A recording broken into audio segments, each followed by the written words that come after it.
Hey guys, Empress Tribe, welcome once again to my YouTube channel. Please remember to like, share, subscribe, and please do leave a comment. Today I have a beautiful guest for you guys, and I'd like to introduce you to my beautiful brother, my beloved brother, Garfield Hall, professional photographer and artist in several different ways, but I'll let him introduce himself and tell you about himself. Greetings, everyone. It's indeed a pleasure to be invited by my beloved older sister, Empress. Last time here, we celebrated her birthday, and that was just an awesome moment. And it's indeed a pleasure for me to share with you some of the thoughts that we've been exchanging with each other. And yesterday, we had a beautiful conversation, and it was very personal. And she related about her interest in mental illness. And that is something that made us like minds in that regard, because mental illness is something that affects everyone everywhere on earth. And we're in times now where if you don't check yourself and realize that there's help for mental illness, you can really get lost and lose yourself. So that said, I want to share with you a piece that I wrote about a man who was mentally ill but was treated as a muse and was entertainment for people in his environment. And it did not go well. It ended very tragically. So here it is. In a troubled world, it's about a man, and it's titled Aristides Trilosis, and it's Greek for the perfect lunatic.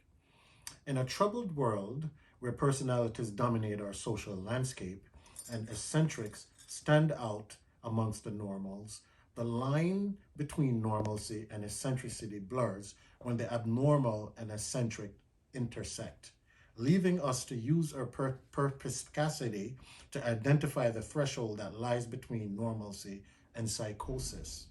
Mental illness is easily detected by those who are trained in clinical psychology, but not by those who observe eccentricity without the wits of a psychologist or clinician. Aristides Trilosis, Greek for perfect lunatic, was a village regular who wanders about the neighborhood, harmlessly performing his mistaken eccentricities, and was just taken for a fool or a drunk. Folks did not see his illness as anything of concern, yet the gossip and murmurs abound, without anyone thinking of getting him the help he needs. They had their opinions, diagnosis of what makes him the way he is, but nobody framed this behavior in the proper context until it was too late. Instead, they found amusement and entertainment in his habits, making him a muse and a conversation piece. The tragic ending of him and a companion shocked and befuddled them, without them ever thinking of a proper solution for his condition. Suicide is the inevitable end of their misdiagnosis, and this plays out way too often in our society.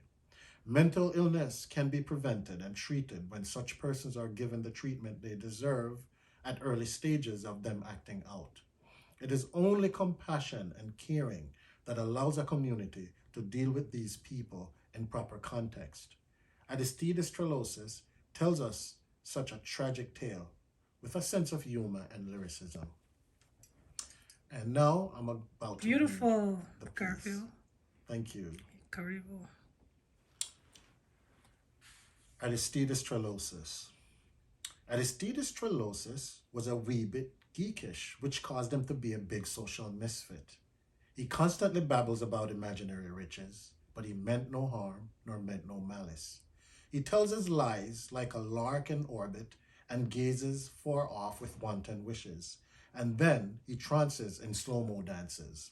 And when he finds a way to snap out of this antic, he catches a bout of epileptic fits. After this follows another in which he moved about as if he was a helpless schizophrenic. And then, as if it was a trick, he hearkens out in the loudest pitch. And if you think that he was finished, listen to this. He practices the very peculiar habit of rapidly batting his eyes while he twitches and makes it look as if he was being bitten by a gazillion microscopic ticks.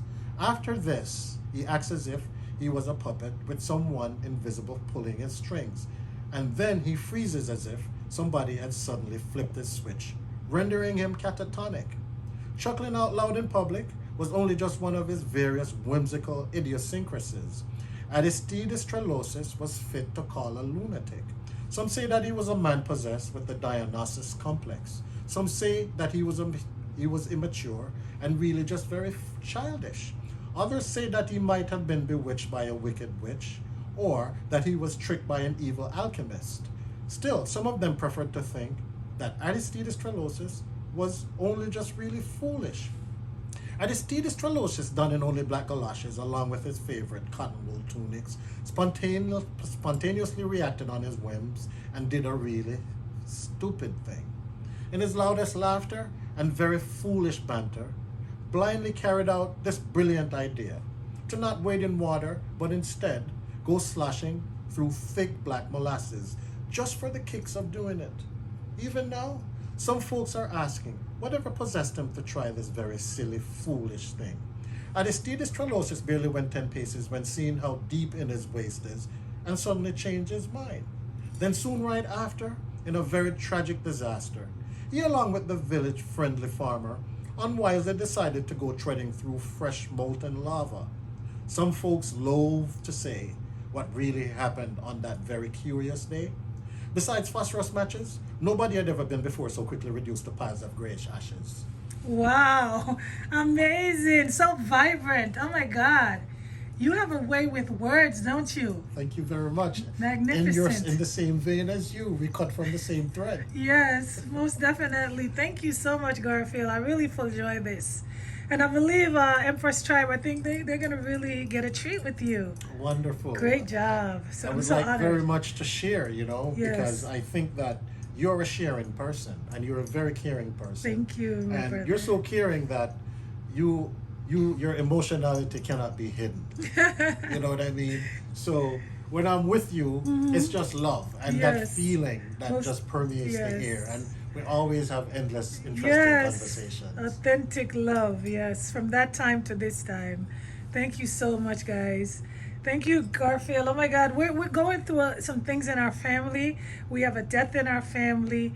And Garfield, I'm so happy that you're here because, to bring me out of that energy. Because, death is a part of life and life goes on. And what it does, it reminds us how to live. It does indeed. Yes. It always brings people together. It Yes. unifies each other. Yes. How many times have you attended a funeral and you're meeting cousins you haven't Yes, seen in ages, yes, or new yes. ones that you've never seen before? Yes, it's true. And it's going through a loss in a family is a family endeavor. Yes, You have to do yes. it together in Yes. order to get that comfort Yes, and yes. peace that you're seeking. Yes. Because it's immediately traumatic. Yes, most definitely.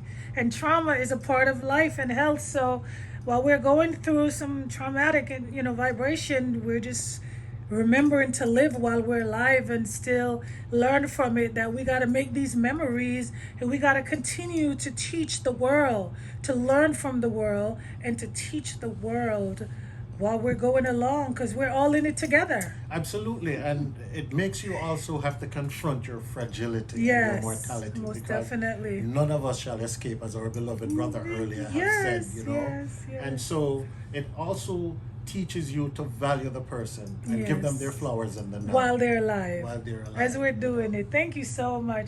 We're going to continue this segment, but we're going to take a short break and we'll be back. Empress Tribe, blessed love, and thank you all for being here. Remember to like, share, subscribe, and help us grow. Oneness. Oneness. We're out.